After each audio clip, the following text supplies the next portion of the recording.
How to turn on or turn off incognito mode on Android. So go ahead and open the Google Chrome or any browser on your Android device.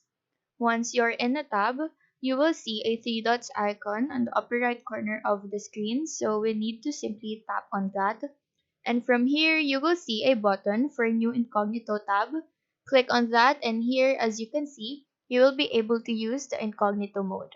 This means that your browser will not be able to store whatever you search on the incognito mode. So just use it like how you would normally use the browser. Just type in what you need and enter. You would know that you're in an incognito mode once you see the incognito logo on top. It's beside the home icon.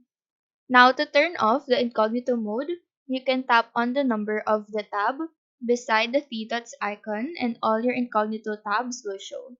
Just simply tap on the X icon to remove that tab and the incognito tab will disappear. If you don't want to remove the tab, simply tap on the box with number beside that and you will be returned to the standard browser mode. So that is how to turn on and off incognito mode on Android. Do let us know if this video helped you out, and if you have any question, feel free to drop them down below. Thank you for watching and have a nice day.